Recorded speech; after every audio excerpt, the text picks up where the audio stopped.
Инде бар галәмнәрне юктан бар кылып, аларны ризыкландырып ва тәрбияләп торучы Хак Аллаһ Субхану ва Таалагә хәмдә, сыналарыбыз, мактауларыбыз инде барча улугларыбыз булса инде, һәм дә инде бөтен галәмнәргә җибәрелгән сөекле пәйгамбәребезгә Мөхәммәд Мустафа саллаллаһу алейхи ва сәлләмгә, аның әһленә, сахабаларына күңелләребездән чыккан салават шәрифләребез, изге дугаларыбыз ирешсә иде. Шушы җомга көннәренә, җомга бәйрәмебезгә җыелган мөхтәрәм җәмәгать, мин сезне ислам динебезнең күркәм сәламе белән сәламлыйм. Ассаламу алейкум ва рахматуллахи ва баракатух. Дип Аллаһ субханаһу ва тааля сәламнәре, бәрәкәте ва барча рәхмәтләр булсын. Әлбәттә, инде мусульман кешесе мөхтәрәм җәмәгать шушы дөньяда Аллаһ Тәгалә кушканнарын үтәп, тыелганнарыннан тыелып яшәргә тиеш. Инде Аллаһ субханаһу ва тааляның әмере намаз уку кебек, ураза тоту кебек, хаҗ кылу кебек, закат түләү кебек булса, шулай ук Исра сүрәсендә Аллаһ субханаһу ва тааля безгә 12 әмерен бәян итә. Менә шушы Аллаһ субханаһу ва тааляның әмерләрен сезгә бүген исегезгә төшереп китмәкче булам. Шулай ук Исра сүрәсендә 23 һәм 37 аятларында Аллаһ субханаһу ва тааляның әмерләре. Менә шушы әмерләрнең беренчесе әлбәттә ул Аллаһның берлеге турында. Аллаһ субханаһу ва тааля Коръәндә әйтә: "Аллаһ хөкем итте ва әмер бирде фақат Аллаһка гына гыйбадат кылырга." Шулай Коръәндә Луқман сүрәсендә Луқман алейһиссалам үз малаена вәгазьләп әйтә икән: "И улым ди, Аллаһны бер генә дип бел, аңа һичкемне һич нәрсәне тиңдәш кылма, аның тиңдәше юк, мәхлукны Аллаһ урынына тоту яки Аллаһның хатыны ва баласы бар дип иктикад итү әлбәттә бик олуг zulümdür." Шуңа күрә дә инде мөхтәрәм җәмәгать, Аллаһтан башка бер кемгә дә гыйбадат кылырга ярамый, ягъни Аллаһтан башка бер кем дә гыйбадат өчен лаек түгел. Аллаһ бердән-бер яратучы, барлыгы мәңге әүвәлсез ва ахырсыз, ул бер нәрсәгә дә һәм бер кемгә дә мохтаҗ түгел. Киресенчә, һәрбер мәхлук аңа мохтаҗ. Ул ризык бирүче, һәр нәрсә турында белүче, көдрәте һәр нәрсәдән өстен, теләгән нәрсәне яратучы. Аллаһ субханаһу ва тааля нәрсәне теләсә, шул нәрсә була. Теләмәгән нәрсә һич була алмый. Аллаһ субханаһу ва тааля ярдәм бирмәсә, кеше хәтта гунахтан да саклана алмас. Аллаһ субханаһу ва тааля көч бирмәсә, кеше гыйбадатты кыла алмас. Шуңа күрә инде без барлык гыйбадатларыбызны мөхтәрәм җәмәгать Аллаһ ризалыгы өчен үтәргә тиешбез. Гыйбадатлар инде төрле була, тышкы гыйбадатлар, намаз, ураза, закат, хаҗ кебек, һәм шулай ук ичке гыйбадатларны да сабыр итү кебек, Аллаһтан курку кебек, аның пәйгамбәрләрен ярату кебек, өммет, Аллаһ субханаһу ва тааля өмметләнү кебек, тәвәккәл кылу кебек, инде бөтенесе дә менә шушы әйберләр инде Аллаһ ризалыгы өчен үтәлергә тиеш. Дәвам итеп Аллаһ субханаһу ва тааля әйтә: "Әти әниләрегезгә изгелек итәргә." Коръәндә Аллаһ тааля әйтә: "Бисмиллаһир-рахманир-рахим. Имма яблуганна индакал кибра ахадухума ау килахума фала тaqul lahuma уф. فلا تقل لهما أف ولا تنحرهما وقل لهما قولا كريما." Аллаһ субханаһу ва тааля әйтә: "Әгәр дә син исән чакта аларның берсе яки икесе картлыкка ирешсәләр, син аларга уф дип тә әйтмә. Син аларга уф дип тә әйтмә, ягъни кәефләрен җибәрмә, бәлки аларга һәр вакыт йомшак, мөлаем сүзләр сөйлә. Әти-әниләреңне каһәрләмә, җәберләмә, йомшак булып һәр вакыт алар белән мөлаем сүзләр сөйлә." Ягъни инде уф дигән сүз, гарәп теленнән тәрҗемә итсәк, ул инде канагатсызлыкны белдертә. Инде кайвакыт үзебез дә уфлыйбыз, мөхтәрәм җәмәгать, уф, ардым кебек. Хәтта менә шушы сүзендә уф дип тә әти-әниләрегезгә әйтмәгез ди Аллаһ субханаһу ва тааля. Ягъни бу инде әти-әнинең никадәр зур дәрәҗәсен Аллаһ субханаһу күрсәтә. Әгәр дә игътибар итсәк, иң әүвәл Аллаһка иман китергәннән соң Алла Субхана Тәала әти-әнини искә төшерә. Әти-әнинең хакын үтәү ул нинди зур гыйбадат, мөхтәрәм җәмәгать. Балаларга ата-аналары хакында һәм алар каршында булган хукукларын үтәү өчен бер сүз әйтелә, итагать дигән. Итагать. Итагать ул киң мәгънәдә сүз, мөхтәрәм җәмәгать. Моңарга безнең әти-әнигә булган барча мәрхәмәтебез, аларның сүзләрен кире какмауларыбыз, аларны карау тәрбияләребез һәммәсе дә керә. Һәм шуңа күрә дә менә бу итагать дигән сүз вакытларга карап, гасырларга карап, гаиләгә карап үзгәрергә мөмкин, әмма ул кыскармый. Әтинең хакы һәрбер, әти-әнинең хакы һәрбер гасырларда, һәрбер вакытта ул яшәп килде һәм ул иң мөһим вазгыяттыр. Әмма ләкин инде алар начарлыкка яисә дә гынаһка чакырсалар, шул вакытта итагать юк. Пәйгамбер алейһиссалам әйтә, начарлыкта итагать юк ди. Бер кемгә дә итагать юк. Ва дәвам итеп Алла Субхана Тәала әйтә, ва аларга шәфкать итеп рәхим ди, рәхим канатларыңны җәй ва әйт, ягъни дуа кыл алар өчен. И Раббым, алар мине кечкенә чагымда мәрхәмәт белән үстергәннәр кебек, син дә аларга дөньяда ва ахирәттә шәфкать кыл. Мөхтәрәм җәмәгать, менә бу Алла Субхана Тәаланың икенче әмере. Кызганычка каршы менә без бүген көндә күрәбез, кайбер яшьләребез, әле динсезлектә йөргән яшьләребез ислам динен кабул итеп, әти-әнисен җәберлиләр, намаз укымыйлар дип, хәтта күферлеккә дә чыгаралар. Ягъни Алла Субхана Тәала Коръәндә әйтә, син аларга уф типтә, йомшак сүзләр сөйләп, аларга дуа кыл ди, я Раббыбыз. Рахим канатларыңны җәеп, алар өчен дуа кыл дип өйрәтә Алла Субхана Тәала. Бу яшьләр киресенчә эшли. Бер вакыт Пәйгамбер алейһиссалам әйтә, үз сахабаларына зур гынаһларын тагын да зуррак гынаһ турында сүзгә сөйлимме дип, я Расулуллах сөйлә дип. Пәйгамбер алейһиссалам әйтә, Аллаһка тиңдәш кую белән әти-әнине җәберләү. Менә бу иң зур гынаһ. Шулай зур гынаһларның берсе. Әти-әнине җәберләү. Шуңа күрә инде без инде әти-әниләрнең хакларын үтәргә тиешбез. Һәр вакыт аларга итагать булып, йомшак сүзләр сөйләп, аларның күңелләрен табарга тиешбез. Әгәр дә инде гынаһка, начарлыкка чакырсалар, ул вакытта гына инде без әлбәттә инде буйсынырга тиеш түгелбез. Дәвам итеп Алла Субхана Тәала әйтә, якын кардәшләрең ва мискиннәрең ва мусафирларның хакларын бирде. Якын кардәшләр, ягъни туганнарның хакларын бирде. Туган хаклары инде ул мөхтәрәм җәмәгать, туган җипләрне үзмәү. Менә бүген көндә без инде 21-нче гасырда яшибез, шулай бит һәрбер кешебезнең кесәбездә телефон бар, ул телефоннарда туганнарыбызның номерлары бар. Югыйсә 5 секундлы эш, шулай бит инде 1-2 кнопкага басып, инде без туганнарыбызга шалтырата алабыз. Әмма кай вакыт инде шуңа да мөхтәрәм җәмәгать вакыт таба алмыйбыз. Аллаһ Тәала әйтә, шулай ук малыңны тиешсез җиргә исраф итмә, һәм дә мохтаҗ кешеләр килеп синнән ярдәм сораганда, синең бирергә һич нәрсә булмаса, Раббым рәхмәт итеп, ниғмәт бирсә сезгә бирер идем дип, инде йомшак сүзләр әйтеп, күңелләрен табарга тырышты. Ул мискиннәр, ул факирлар синең яныңа килеп сорасалар, нишләп монда килдең, нәрсә кирәк сиңа дип, түгел, әлбәттә йомшак сүзләр табып ди Алла Субхана Тәала. Йомшак сүзләр табып, аларның күңелләрен табарга тырышырга тиешбез.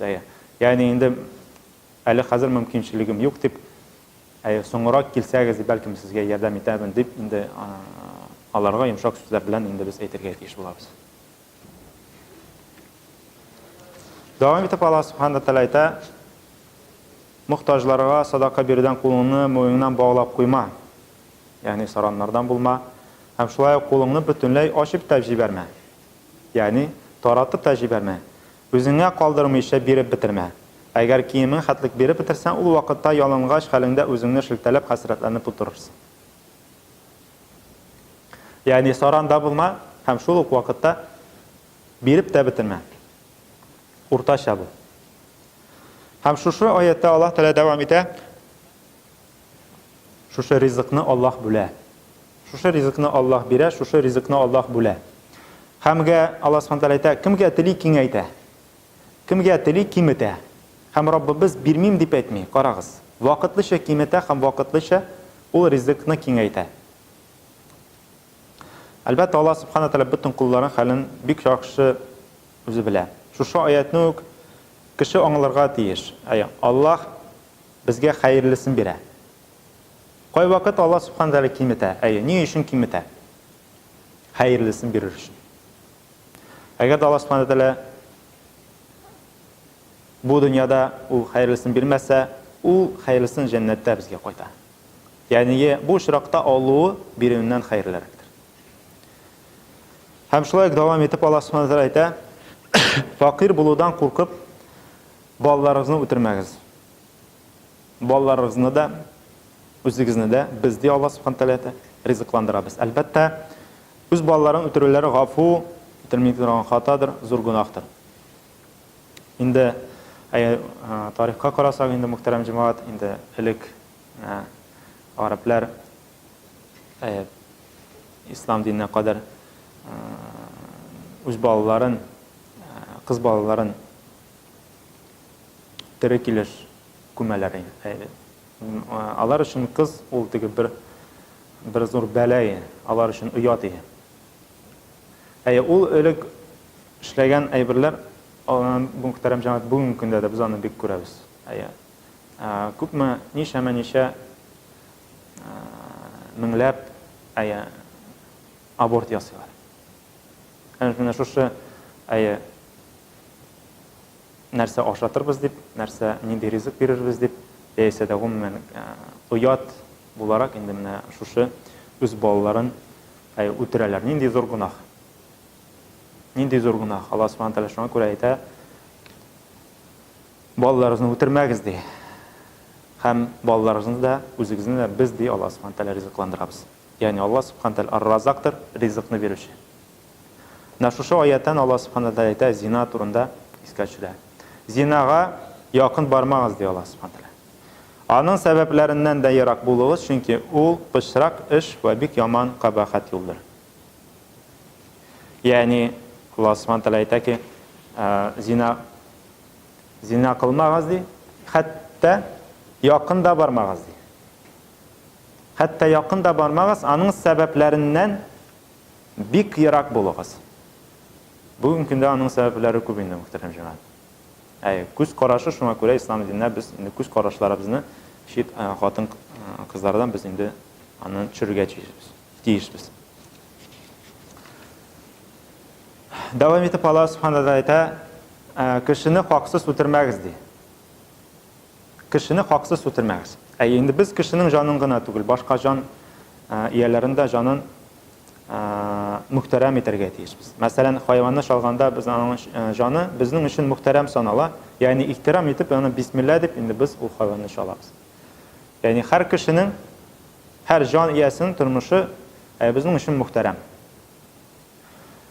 Һәм Аллаһ Субхана Тәгалә Мәйдә сүрәсендә 32-нче аятында әйтә ки, әгәр дә сез ди бер кешене хаксыз рәвештә үтерәсез икән, сез бөтен дөньяны үтергән кебек буласыз.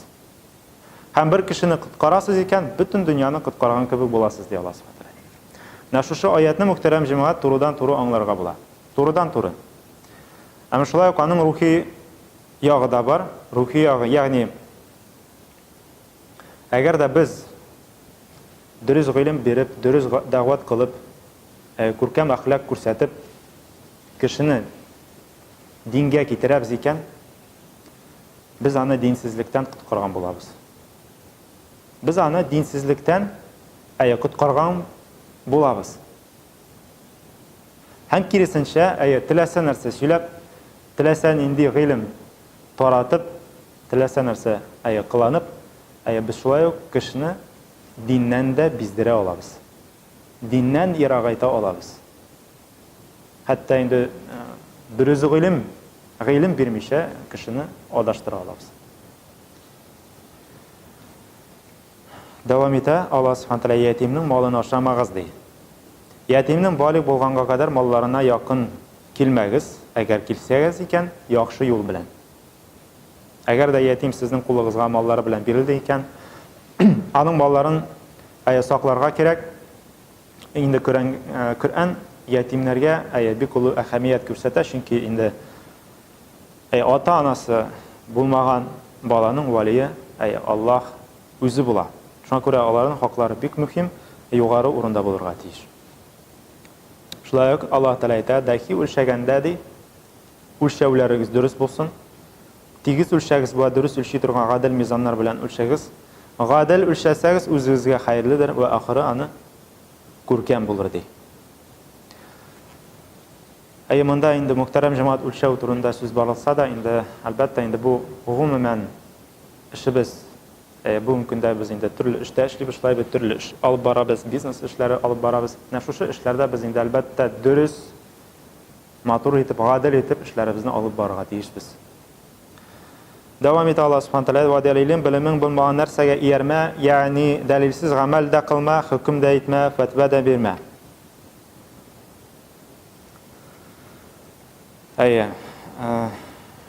Бер күренекле кеше әйтә бит, әгәр дә инженер сорауы туса, инженерлар сөйләшә.